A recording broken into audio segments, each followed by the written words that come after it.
I never cut anything ever. I mean, sorry, my stuff. Yes. I can cut all your words. Yeah, cut me out. That's a gamification, right? So who speaks the most gets the more points. So cut out all my words. The editor. Yeah, the editor gets to win. Yes, we make it a JM special, Oh, boy. Welcome to the What's Your Baseline podcast. In this show, we talk about our experiences and lessons learned in enterprise architecture and business process management. What's Your Baseline is designed to be for everyone. Newbies who are just getting started with these topics, organizations who want to improve their EA and BPM groups and the value they get from it, as well as practitioners who want to get a different perspective and care about the discipline. Each episode will tackle different key topics, providing context, background, best practices, and stories from the road, inviting you to learn from our challenges and successes, and demonstrating key tools to help you set up your practice and get the most out of it. I'm your host, Roland Wolt, and I'm joined today by my co-host, J.M. Erlinson. Hey, JM, how are you doing today? I'm doing pretty good, Roland. It's a little bit rainy here in Toronto, where I'm based, but honestly, it was beautiful weather this whole weekend, and I'll take that for a nice spring walk. How have you been, my friend? We had a week of rain here in Northern Virginia, which really stank. And yesterday was really nice, but when I look outside, it's gray already, and it shall start to drizzle in about an hour and a half. So I hope that this is not the pattern that we have through summer, and I hope that the Virginia summer comes soon. Well, I hope everyone out there has got their really nice weather when they're listening to this episode. And this episode is a little bit different. I mean, this is one of the episodes where you'll hear just Roland and I wax poetic about a topic that we care about or know a little bit about, want to have a conversation about. And Roland, this is a special one for me, and probably a special one for you, because a lot of times you and I agree. We go into the same principles, We have the same kind of background, the same kind of framework. And so when we think about a topic, we come to the same kind of conclusion and sort of detail it out. Today's conversation is a little bit different. I think we may disagree. I know. So first of all, I didn't do my homework.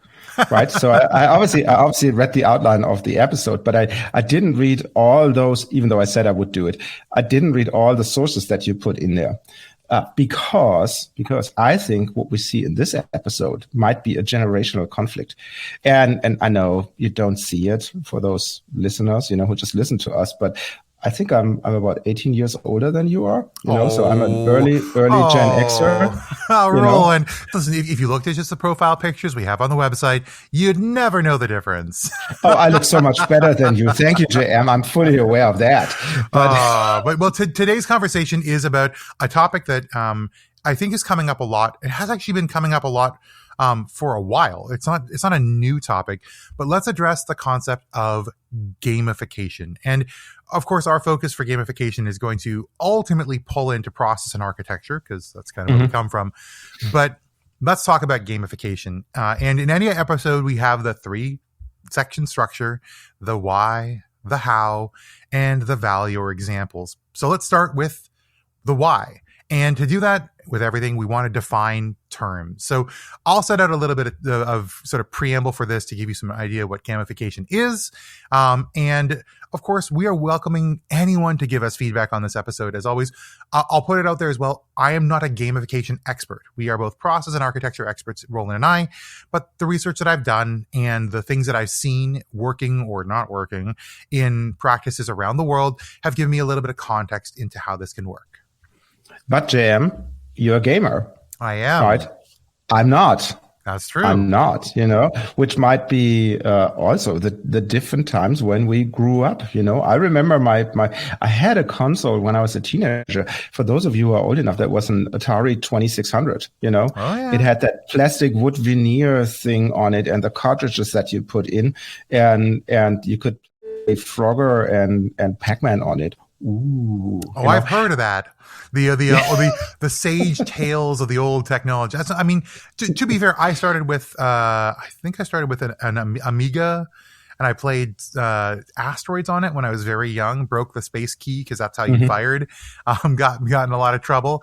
But that was a very early introduction of games. I was probably I was certainly less than 10. I was probably 5 or 6 when that was available. So I'm not necessarily a digital native. As we think of the people who are born into a world where digital technology is part of an everyday life. So I'm not a digital native, but it was part of my early life. So I know very little without some sort of digital technology being consumer available, whereas not quite the same for you.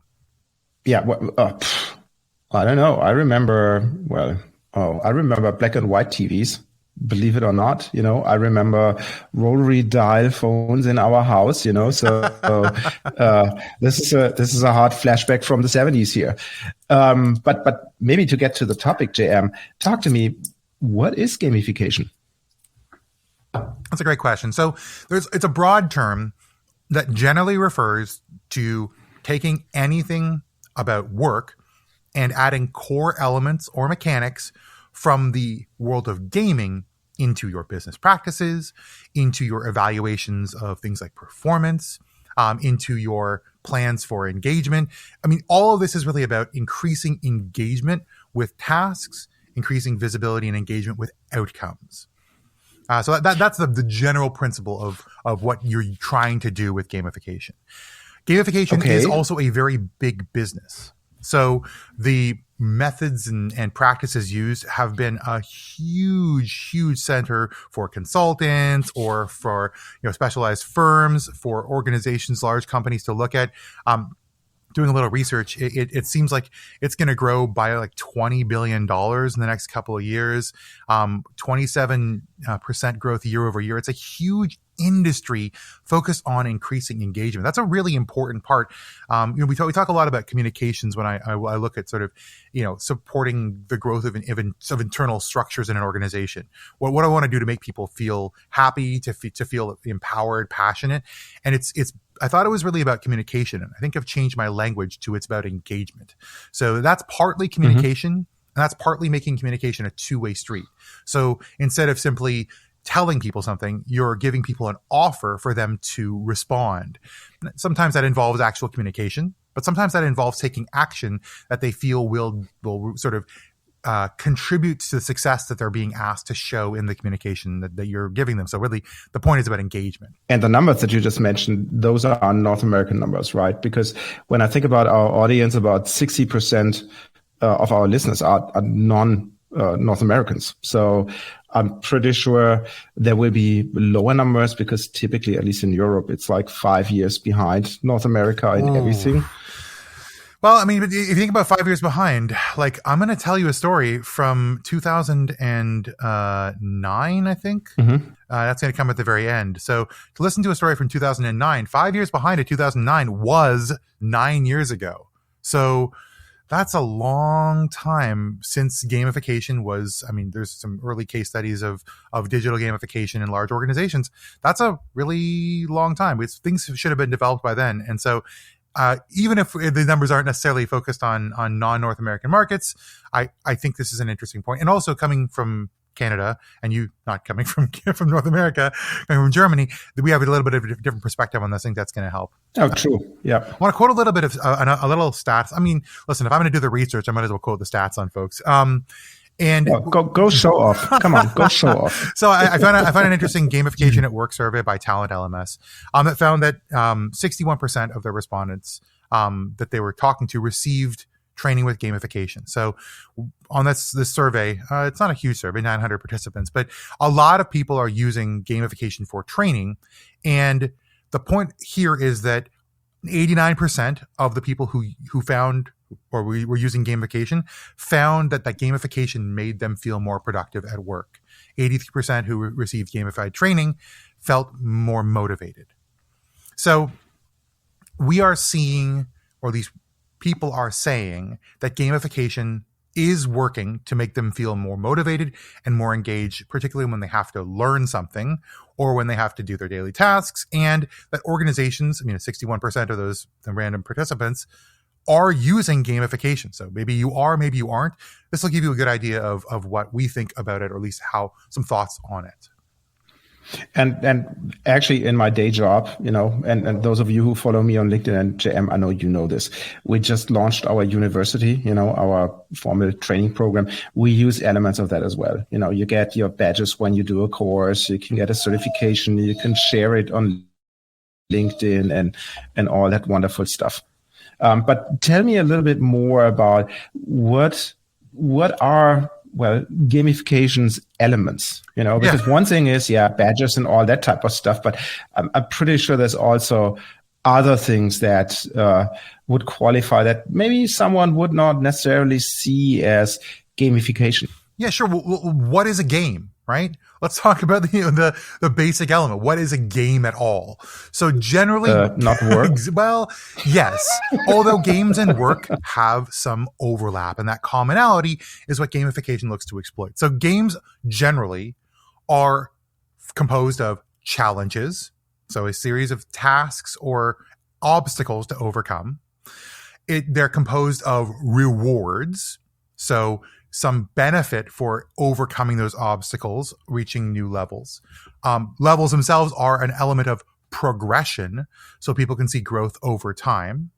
And oftentimes games have either direct competition, so as in A or B, or ranking systems, so you can see yourself relative to the rest of your gaming peers. So once again, challenges, rewards, progression, and competition.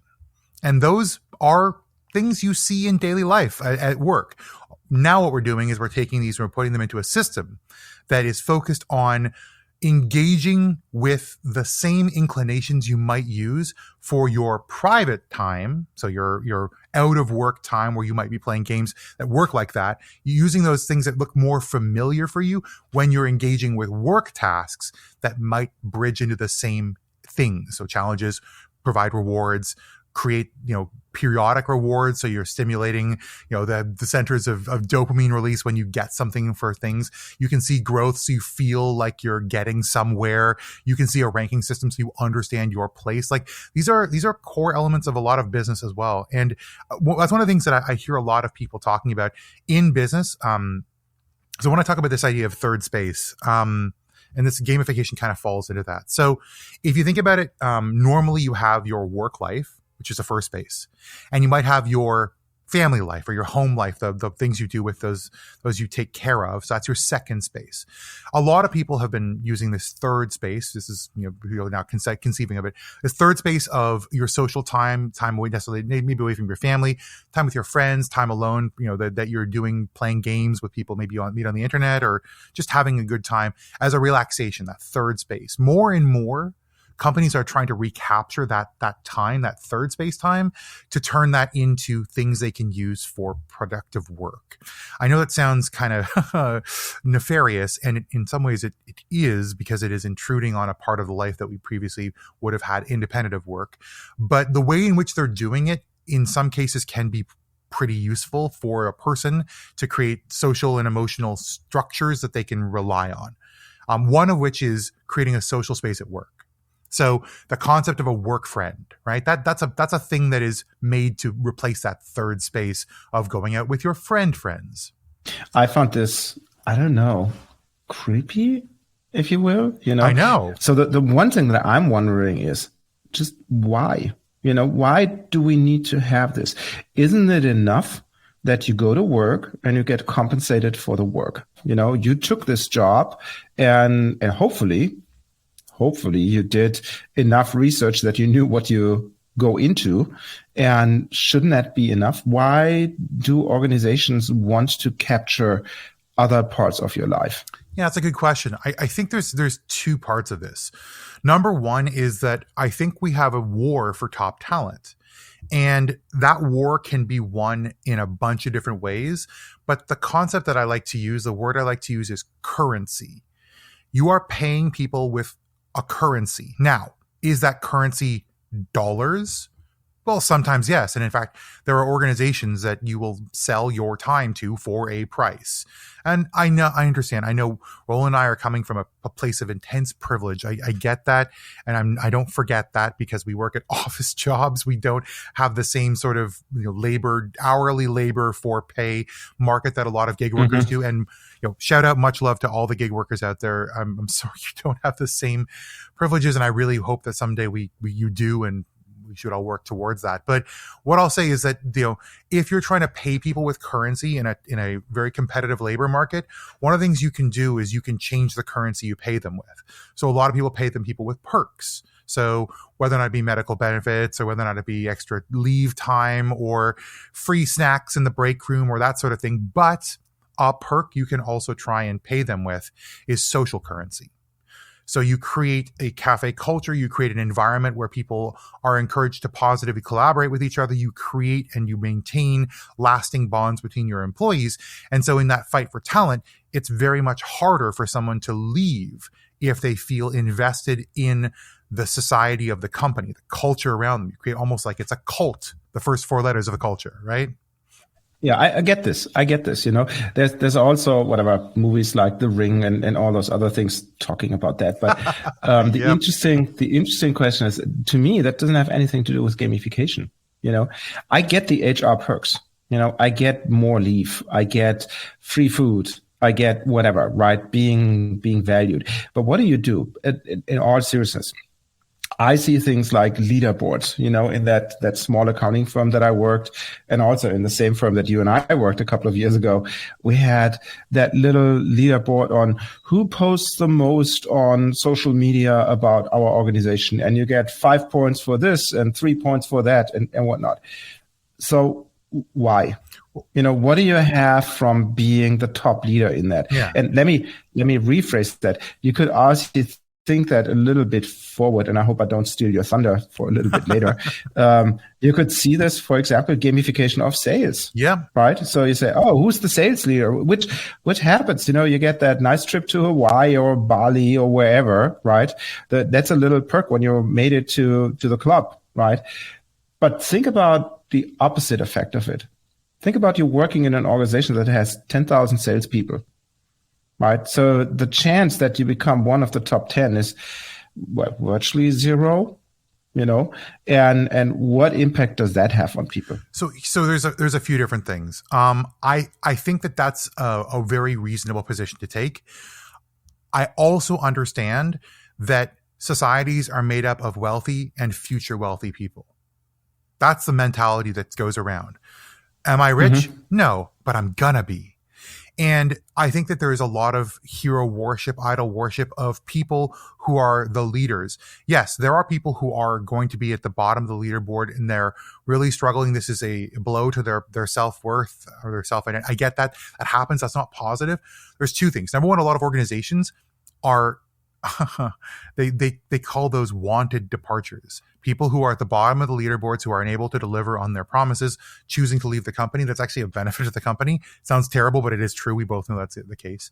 And number two is that if you're in the middle and you can see people who are winning and you can make friends with them, you can have a parasocial relationship with these people. You can feel aspirationally like you can always make it. And you may never need to make it, but the motivation to be like them as a sort of, as a mirror to your future self, that's not actually a bad thing. There is a lot of motivation that goes into that.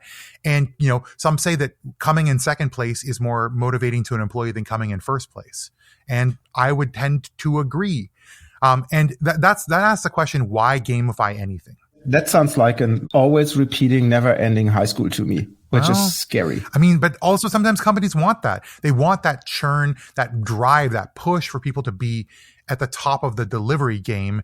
And here's where we start to talk about gamification, because gamification turns what could really be quite a negative experience into one that is shrouded by this element of gaming, which makes it feel more approachable than the harsh realities of corporate operations. So JM, now that I played the party pooper here, maybe we reframe the conversation a little bit, because I think there is some things around why one should put elements of games into the work, and the first thing that comes to mind is just like we said, increase the employee engagement. Exactly. There might be different triggers for that. That might be the generational thing. Somebody might be more motivated by being on top of the leaderboard. Somebody else might be more motivated by whatever, showing perfection and whatnot, however you will measure it. But I think that's a good thing, to get people engaged. Exactly. And, there was a Spinify, one of the companies I was doing research through, said 72% of employees state that gamification inspires them to work harder. Right. And that's really employee engagement. That's something that there's part of employee engagement. You want to gamify things so that people will work harder. That's just how it is. You want them to achieve the targets you have them set for them, or break those targets that you have set for them, so you can have them do more for you, increase the value of their labor. Which, by the way, and I'm pretty sure we'll talk later about this, should those objectives be set by the firm, or should they evolve organically? But we'll talk about that later. We'll talk about baselining. What's your baseline? But the other thing is also, like you said before, encourage more interaction with each other. Right. And yeah. I buy into this because, especially in times like these where everybody, or almost everybody in our privileged jobs, works from home, and people complain that they don't want to go back into office because it's so convenient, doing whatever you have to do at home. Right. I think we really have a lack of social interaction. Yeah. Right? And I found it very refreshing anytime when I have the opportunity, which increases more, to go to client side, or we just had our sales kickoff a couple of weeks ago, just to see other people in person, right? And I think that can help increase that interaction. I agree. And, I really very much believe in this idea of shared hardship, shared triumph as a great unifier. And when you have a game that you are trying to win together, you have a competitive situation, then I feel like it really glues people together. And that leads into the next one, which is really about making the mundane fun, right? Blur the line between work tasks and non-work personal motivation. Hurrick says, if it's fun, you'll do it better, which I agree with. And also games create ground rules so that people can break them. Right, they're meant to give people a constrained space. I mean, one of my musical partners that I work with always says he loves to compose with guide rails or like a restriction on him so that he can be inspired to do something brand new. Well, give people a constrained space, encourage creativity, help reward novel approaches, using people's creativity and innovation to beat the system. Like this gamification can help to inspire that kind of pattern of behavior, and that makes better things. Yeah, you definitely see that also in architecture. Exactly. If you have a green field for everything, then everybody's looking for their latest toy. I always wanted to have this technology and that technology. But if you give people constraints, we're implementing this ERP system, or no, this is our integration software, or whatever the constraint is, then they get a creative around that and hopefully come to better results. Exactly. And that's a question. Why gamify process and architecture, right? So the first thing, you talked about having better results. We can highlight and celebrate optimization. That's a really cool thing to do. Give people a space to celebrate their wins, and in a competitive fashion, give them the ability to showcase how much better they're doing than the baseline or than even their peers.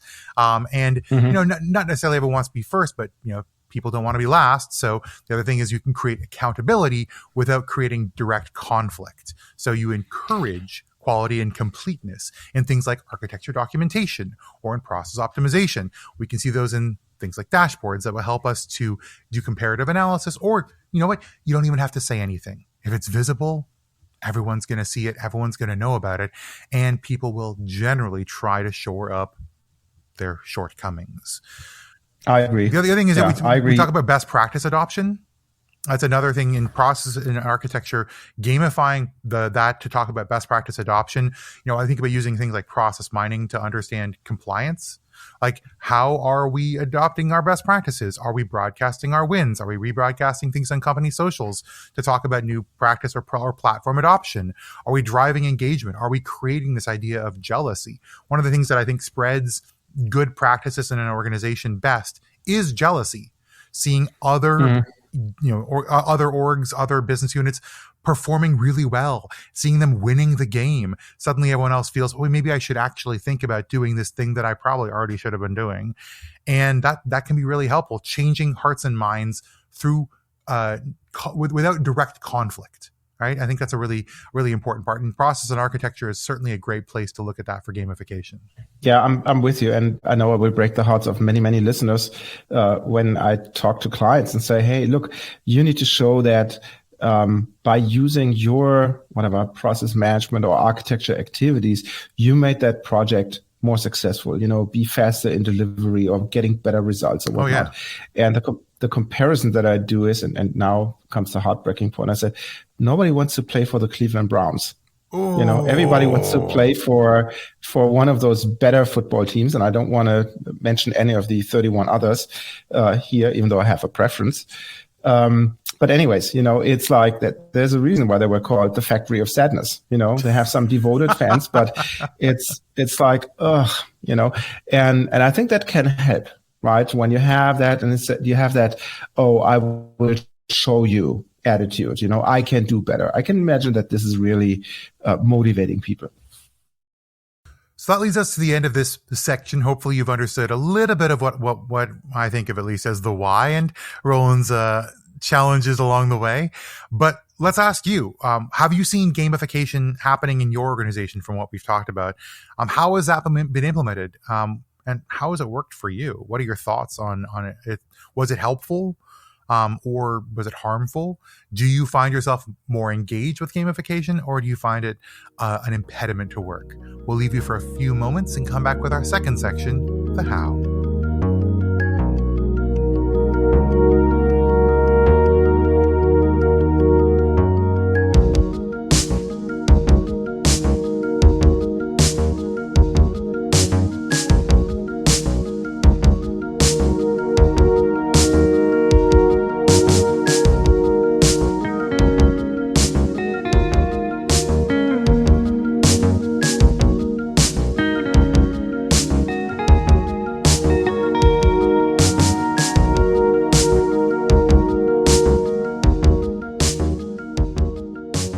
Welcome back. And JM, obviously now that we spoke about the why and maybe also the why not, if you think that's a good idea for your organization to bring in more aspects of gamification, the ultimate question is obviously, how do you do this?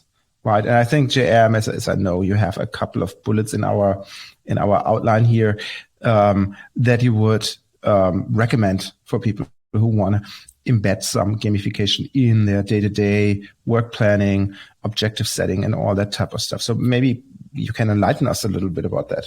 Well, absolutely. And first, a quick pitch for the show notes, because we're going to have a listing of all of our sources for this episode that we looked through to get this kind of information from. Please read them.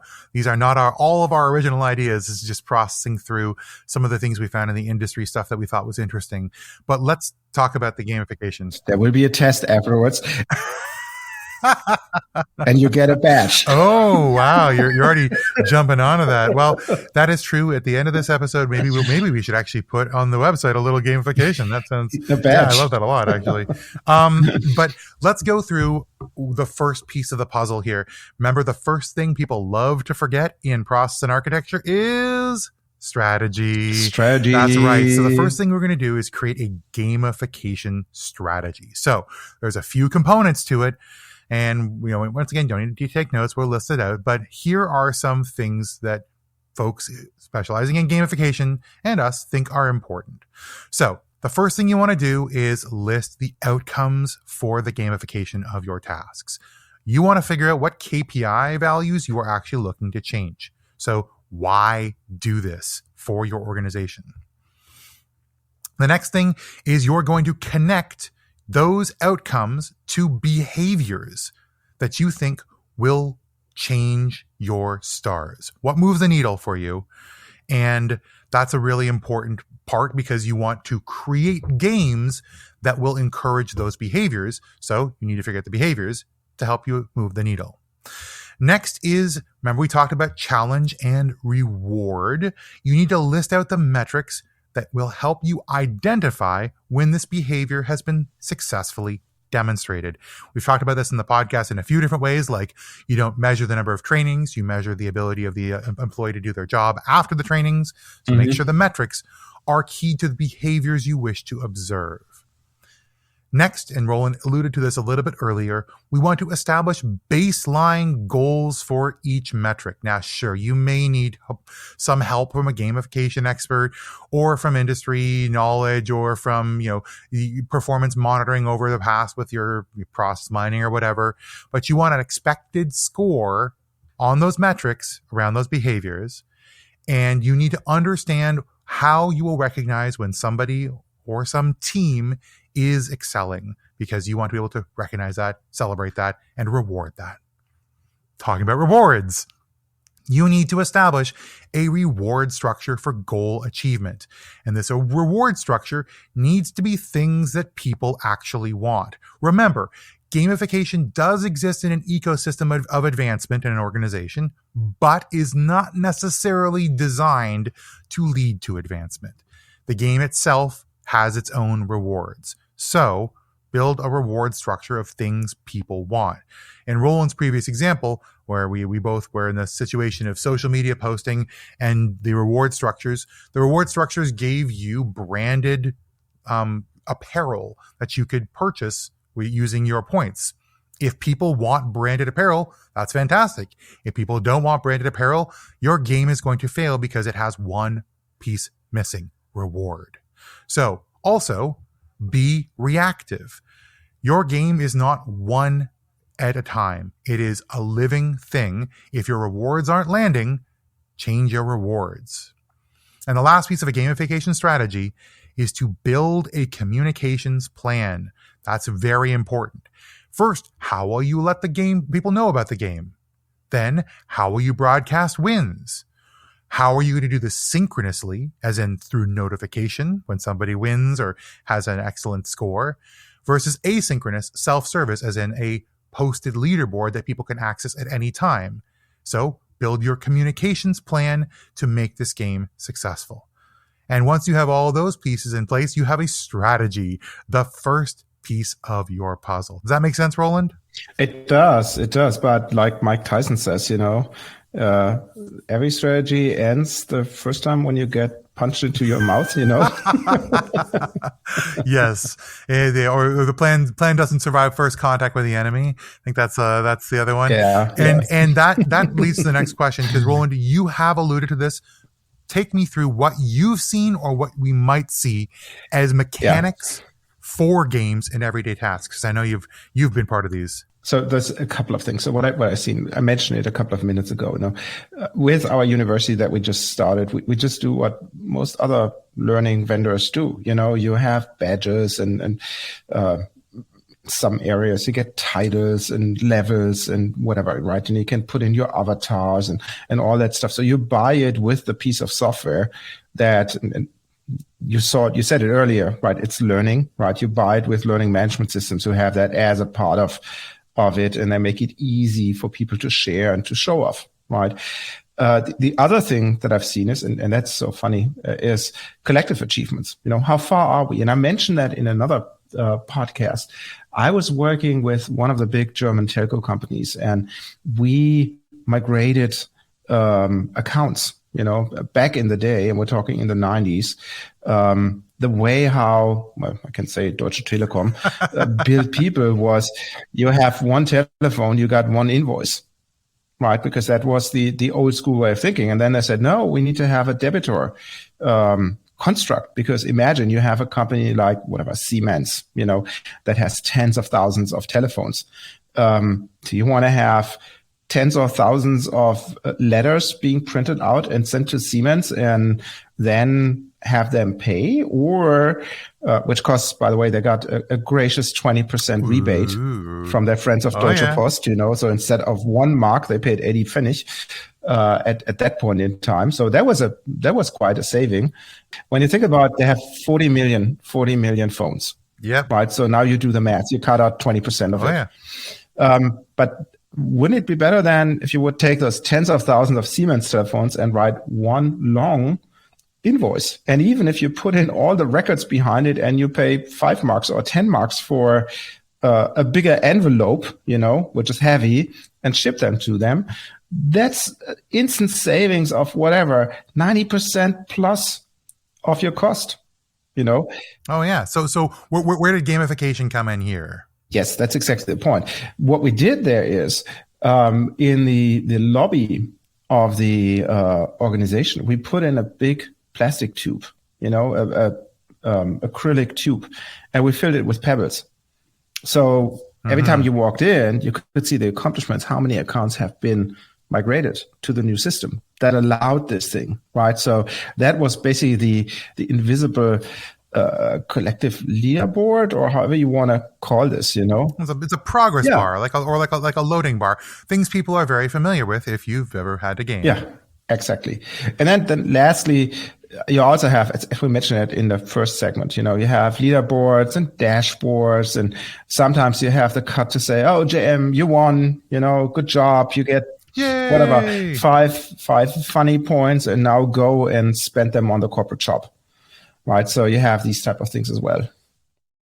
Yeah, and those are some mechanics you might introduce to everyday tasks. So having those achievements, having those individual, collective, and competitive achievements, but then you want to reward, right? We talked about collective challenge, collective effort. Now we want to give people things for it. So how do we actually make people feel like this was worth it, playing this game or engaging with this new mechanic that is adjunct to your job but focused on your tasks? Well, first and foremost, and this is something that I've been spending the last year and a half really dedicating myself to as part of what I do, which is a public acknowledgement of expertise. So giving people designations internally, giving people the ability to affect something like the way that their employee profile picture looks, or having a title underneath their name. These are things that you can really be proud of. And, that could be, you could also have something like a clink. You can have like a little piece of hardware that comes along with that, which is nice. Yeah. Also, you can pay them. I mean, that's a really cheaty way of doing it, because remember we talked about currency, but one currency is cash.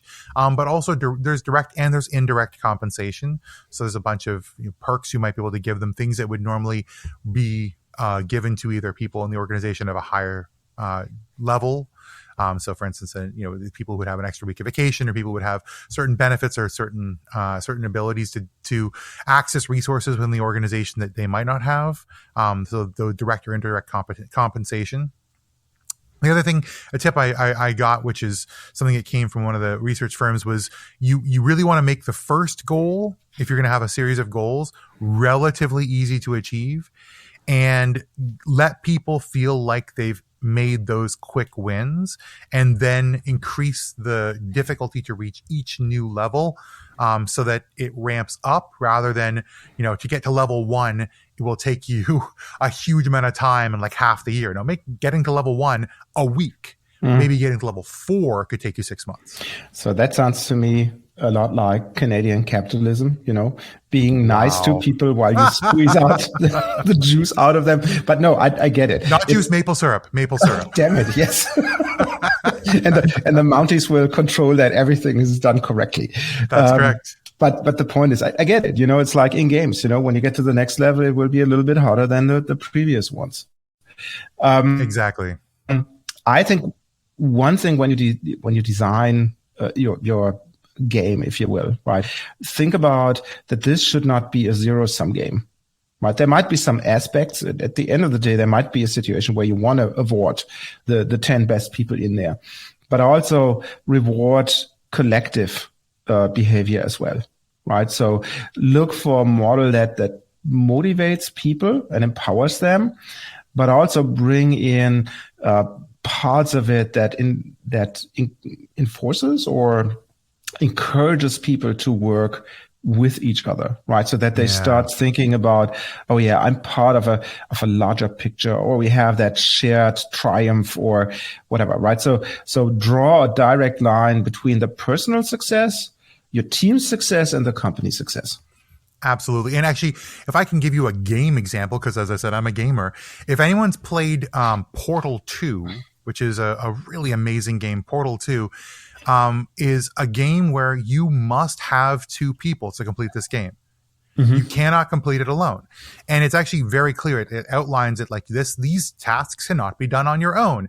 You must have, the other robot to fire their portal gun that will allow you to go through these things. And the coordination of these two people is what makes the game, I would argue, for a lot of people, more than twice as fun, which is really cool. It has a reservoir of fun that is more than twice as large, which I think is really, it's like when you are forced to work, and you said the word enforced or forced, but it's not a bad thing. When you're forced to work together with other people and you learn to rely on them for game tasks, well, guess what? You might learn to rely on them for more crucial work tasks.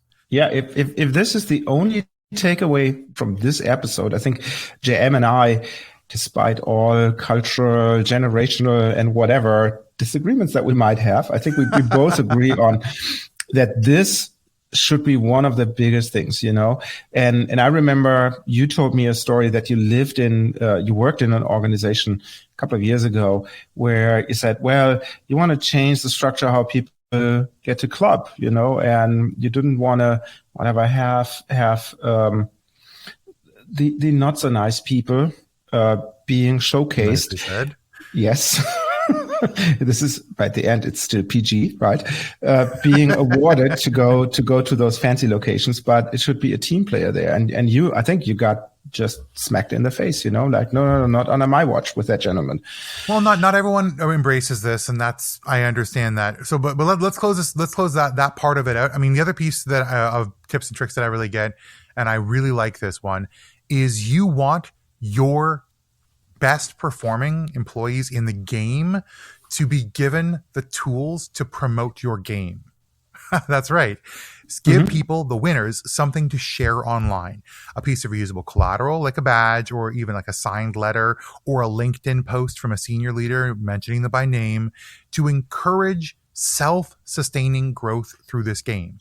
As in, your winners encourage your next competitors to perform better. Remember we talked about before that idol worship, that people looking up to the future rich. Well, make them very visibly wealthy, and with points or with money, and inspire others to try and follow in their footsteps. That's how you sustain it without having to continue to do the work on yourselves, because this can be a lot of challenge from an engagement and communication perspective. But what does this look like in process and architecture? Because we've seen a lot of these things, and also the first thing I've seen a ton of. And yes, there's a lot of things you can do with specifically designed games that are focused on. I know a lot of people use this for training. We'll talk about that in the last section.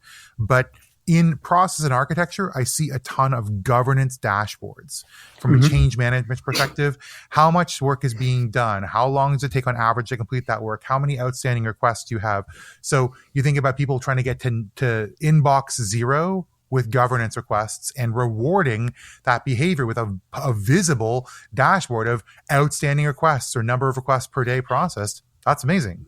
Yeah, and that is typically the meta process, the process of process, or how do we work together, But I think there's also something that's really more hands-on when you think about the content, Think about, you mentioned it in the first segment, process mining, right? If you can establish a friendly competition, and you see me air quotes here, right? A friendly competition on who can identify the most benefits in your operational processes, right? And then you get applauded for it or rewarded for it. I think that's a good thing, or if you have, when we talk about more technical stuff, if you identify technical debt, if you identify holes in your technical capabilities that leads to rationalization efforts and all that type of stuff, right? It's the same thinking behind it to apply those principles of gaming, if you will, to the actual content, not just to the meta process that runs on top of it. I would agree. I also have seen some sort of gamification of content ownership. So talking about how much does business unit X own and maintain, how many models do they have, how many artifacts do they have, what's the reuse of those artifacts across other parts of the business? So essentially, who is beholden to you for creating their stuff? So you can see impact and exposure of your owned artifact and your architecture. Like, who actually jumps in to the cold water pool? You Yeah. get appointed to be the application owner or the process owner or whatever, right? Sure. What is your level of engagement that you have? And how do you as an organization encourage this, And sometimes you see that those people who burn for a topic, right? And even though they might be belittled once in a while, I think everybody has that little bit of envy and wants to say, oh, yeah, I wish I would be like that. The other thing I see is there's two more things I wanted to go through here. The other thing I see is this idea of subscribership. Everyone's on YouTube, everyone's on TikTok, everyone's on Insta or whatever. Like there are those have an element of social gaming to them already, which is how big a following can you acquire? Well, think about that same sort of social gaming in process and architecture. How many views, how many likes do you have on your posts and updates? How many shares do you have? How many comments are on these particular things? You can get, see if your processes are getting ratioed. Like these sorts of things you can put visible dashboards around these things, or those numbers start to stack up and you can see who's got the most following, who's having the highest influence and impact on the organization. And I think that's a cool metric to take. And then the last thing I want to talk about is I've seen a few different process walkthrough based training games. So people simulating processes, essentially or going through a training scenario of a process and simulating walking through it and playing a game with that, and a game design or an app designed around the low code or no code version of this where they have to do it and then they get marked on completeness, or it's for a fictitious process that is fun or funny. Roland, I know you love to have a process where you make pizza. That's not most people's jobs. It's very specific people whose job that is, but everyone else it's not. And it's that's a fun thing. Who can make the best pizza? Who can do that pizza making exercise the fastest? And now I've trained on using my process and architecture tool or executing my process. And so this process walkthrough, version of a game, that can look really good on increasing the engagement, increasing the buy-in, increasing the training velocity, and ultimately leading to better outcomes. I agree, and it's the example that I gave. I think it was it the Jihan episode, where I put that little TikTok video in the show notes of the dad who made his kids write down the process to create a peanut butter and jelly sandwich. Yes. And I've seen, besides that, it's hilarious. I will have to see if I find it again and link to it. But I use that in real life scenarios, and the gist of it was, well, we as a larger team need to define the interfaces and the handovers correctly. Because if you, JM, describe how to create a peanut butter and jelly sandwich, and hand it over to me, that's not necessarily what I might read in those words. Exactly. Right? And that dad was awesome. His kids were very desperate, but it's fun. Yeah. Anyway, I will link to it again. And that leads us to a question for everyone as we close this section out. Is how do you design your games? If you design games, how do you increase collaboration between the different people who you've got working together on a problem? And what are you trying to accomplish ultimately? An organization that has a bunch of individual contributors excelling at individual tasks? Or are you trying to build a collaborative organization as a sort of overcoming together hardships in good spirit? And how do you build one, the other, or both at once when you look at building games? We'll come back with our last section, the value. The wind will blow, but it's just changing. It's just changing. The wind will blow, but it's just changing. It's just changing. The wind will blow, but it's just changing.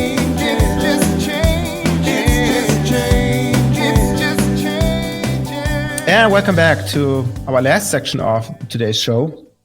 And I hope, and I was just spoke with JM in the little break that we take between the different segments. I'm positively surprised that we don't disagree too much on things. I did not expect that. So that was good. But this is a fun game, Roland, where we get a chance to work together to create a podcast episode. JM, you're playing games with me? but in all seriousness, I think even though I'm still not 100% convinced, I think it's kind of cheesy or childish, to be quite honest. To be fair, implemented poorly, it can feel really tone deaf.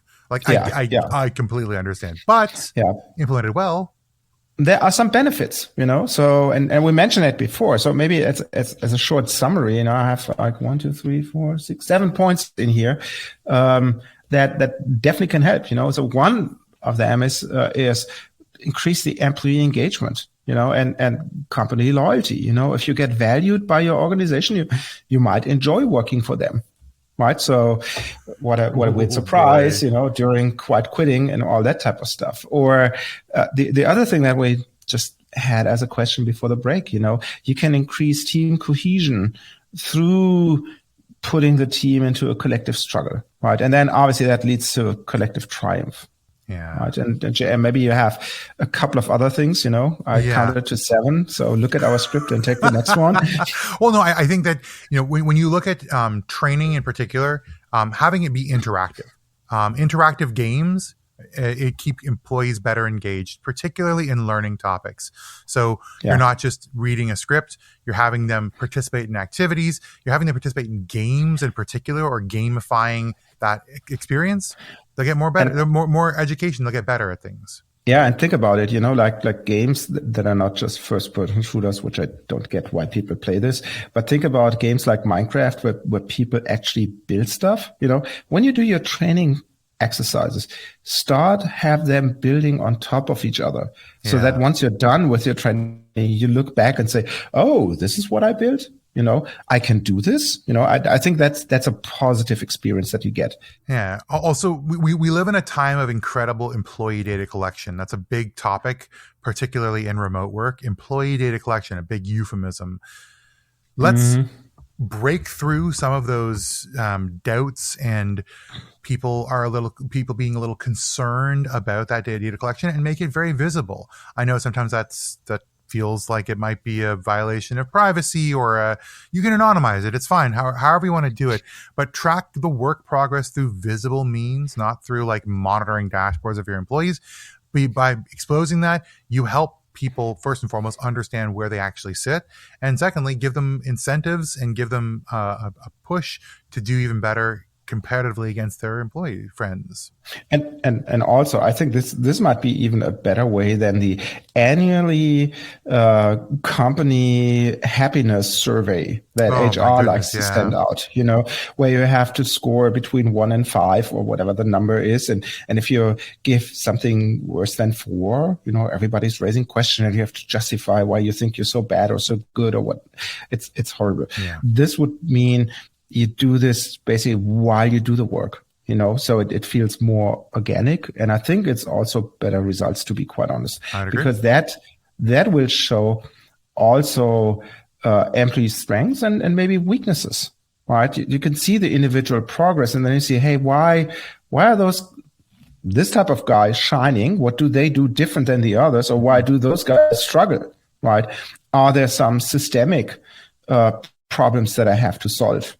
Right, versus just cheerleading for the best. Yeah, it's also one of the big benefits is helping people understand the value of certain activities and help them prioritize what actually contributes to value creation for the organization. Roland, you alluded it to earlier, but I think this is a really important phrase that I've heard and I've repeated a ton of times. Employees need to understand and see an unbroken chain of influence between individual action and corporate outcome.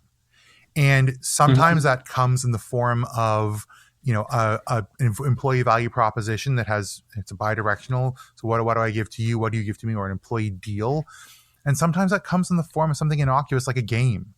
hey, you did a series of things, and at the end, our EBITDA changed, and now the market perceives us as better, and our share price increased.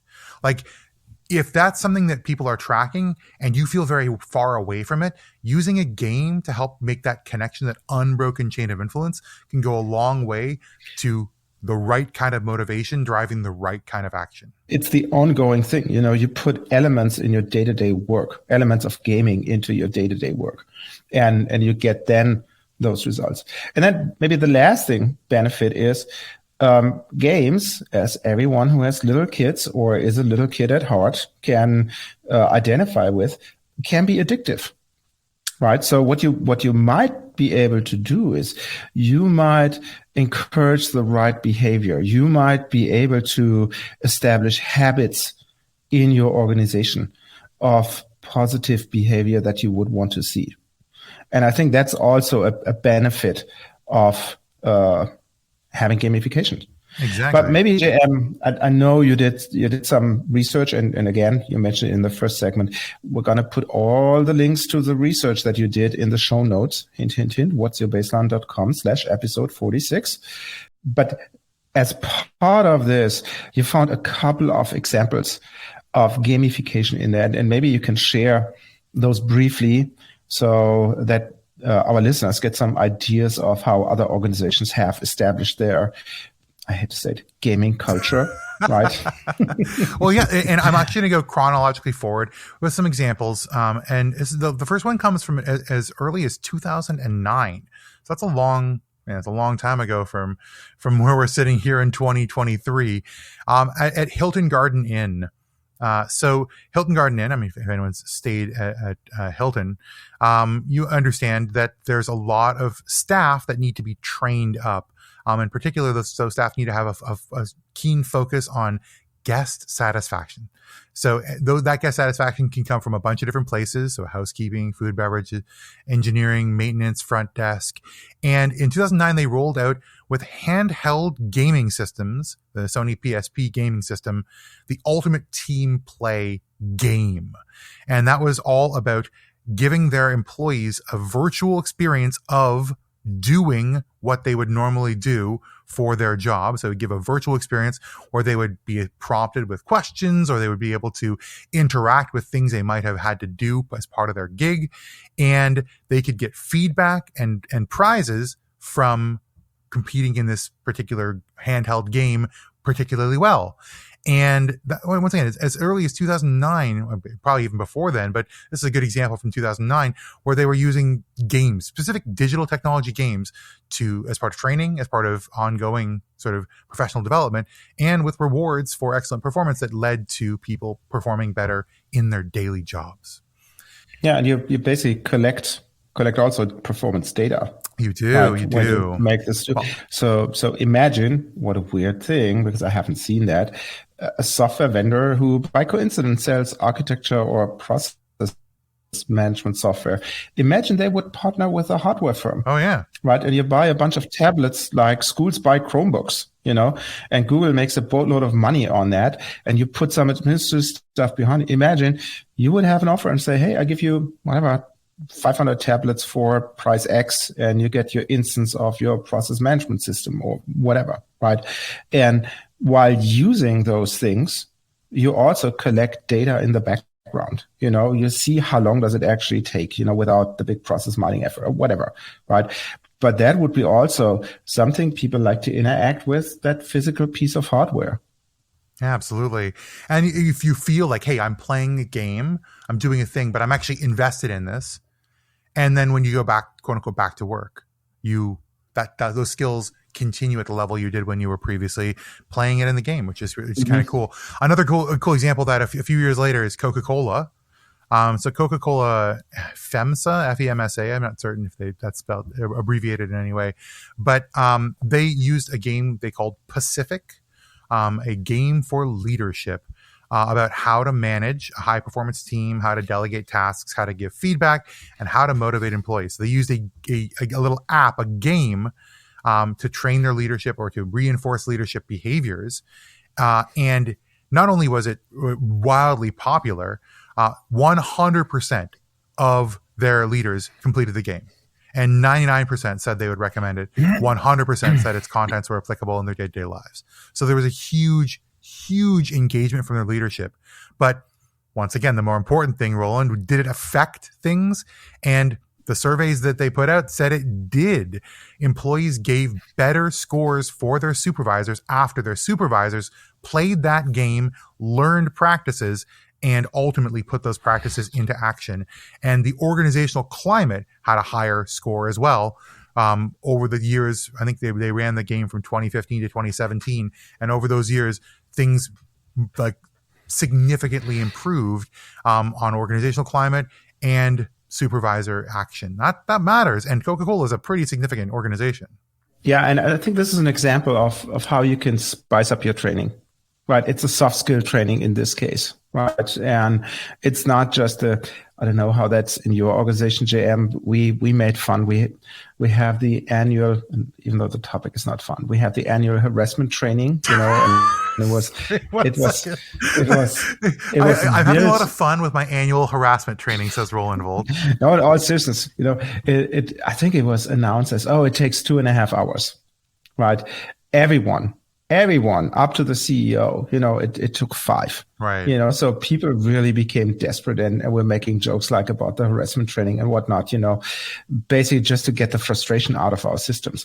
So I think that this training simply failed, because everybody was more concerned around how the fact that you technically been lied to by the training provider, it's twice as much the effort and whatnot, and you can't chicken out because it's mandatory, right? That's a bad example of training. While if you have something like the Pacific game that motivates you and it's fun to do and you enjoy it, is obviously a much better experience, if you will, than what we had in our little example here. Yeah, and also you also want to make it transportable, not just don't lie to your employees and make it fun, but also make it very transportable to everyone. And then the last example I have here is from PwC. So everyone knows PwC, and PwC The Game was an interactive app-based trivia game that was used to help interns learn key digital skills and strategy of the firm. And then they eventually had a live hosted 10-minute mobile trivia game. I don't know if anyone remembers HQ Trivia. That was a show, like a app-based show that was happening. I remember back in the day, people could win cash. Well, this is very much a crib off that kind of thing. And they motivated employees with literally putting cash prizes up for people who could answer quickly about digital trends and strategic initiatives. If you think those are important things you want your employees to know, so if they're spending time learning that up, becoming more connected with our mission and vision, with our competitive advantage, with digital trends, you might be asked. If people are spending that time learning that, and you give them, I would say, not a pittance, but not a significant amount of money in prizes for answering these trivia questions right, you have gained an incredibly informed, motivated, and passionate workforce off of just a little bit like a 10-minute mobile trivia show. What a fascinating thing. And PwC, one of the leaders, decided to do it and found the chief learning officer said very specifically, it's really helping to transform our people's digital skills. And just to have a real life example that I experienced by myself at KPMG, we had our version of Shark Tank. Oh, right. So the idea behind was this: you have the good idea and whatnot, and you had to pitch it to a committee. Right. And if you have N teams participating in that, 1 or 2 might win, and then they got funded and they could implement their idea. All right. I like that a lot. Put me on that Shark Tank. I kid. Well, Roland, hopefully you enjoyed this. And I think we've come to an interesting place of this might be valuable, but you got to do it right. So why don't you take us through what you've heard, and then we will close out today's show. Well, I heard, and this is not a summary, I don't go through the bullets of our little script, but what I heard is obviously there's a wide amount of perspectives, from, gamification is meh, it's childish, it's whatnot, up to a point where you embed it into your day-to-day work. And I think that is the key factor, right? And that could have different things, It could be part of that meta process that I mentioned, the process of process, you improve your internal operations, if you will, but up to a point where you say, yeah, you actually generate value for whatever the project that you work on and whatnot, right? And the second thing is, which is a little bit hard pill for me to swallow, is games are here to stay, Yeah. right? So it doesn't go away, even if I, as the old man on the show here, might say, oh, it's called work for a reason. Nobody said it's fun. I think there's some expectations, especially in a certain part of the workforce, that they just expect it to be entertaining, that they expect to have fun there. So above and beyond having a purpose, which I think is still more important than fun. But anyways, so that's my takeaway from it, So and on the other hand, it's super scary, and that might be your Canadian personality, JM. We agree on it again. Damn, we have no discrepancies here. Well, here's the thing.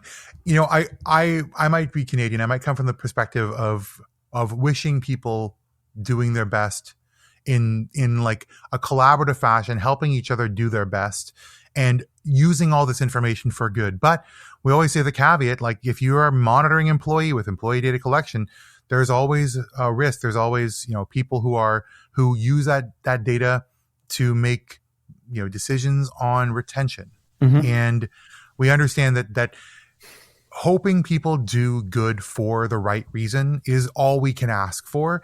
And if you're somebody out there designing for gamification, your goal is motivation first. And I hope your goal is motivation first, because this is the kind of thing that's quite dangerous. And I'm looking to try and make work fun, make work engaging, make people passionate about the things they do, and ultimately deliver value to the organization through human passion. And I think that's something we can really make happen when we do gamification right. And that brings us to the end of our show, friends. Thank you so much for listening along to us. And maybe one day we'll come out with a What's Your Baseline, the game. It'll be a lot of fun. But until then, you can find out lots of things about the show at our website, what'syourbaseline.com, or specifically for this episode, what'syourbaseline.com/episode 46.